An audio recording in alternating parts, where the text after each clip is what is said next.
पिछले इश्क की बातें हैं।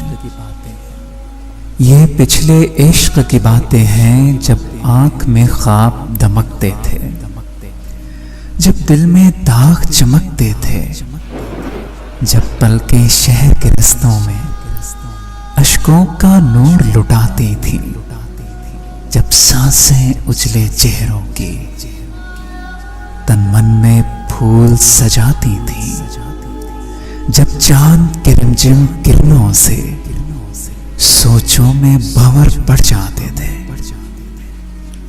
जब एक तलातुम रहता था अपने बेअंत ख्यालों में, हर अहद निभाने की कसमें, खत खून से लिखने की रस्में, जब आम थी हम दिल वालों में, अब अपनी उजड़ी आंखों में जितने रोशन सिराते हैं, उस उम्र की सब सौगातें हैं। जिस उम्र के ख्वाब ख्याल हुए, वो पिछली उम्र थी बीत गई, वो उम्र बिताए साल हुए।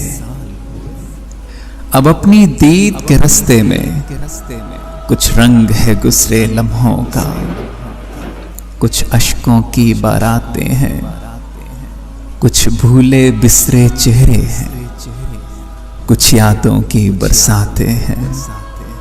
पिछले इश्क की ये बातें हैं, ये पिछले इश्क की बातें हैं, ये पिछले इश्क की बातें हैं।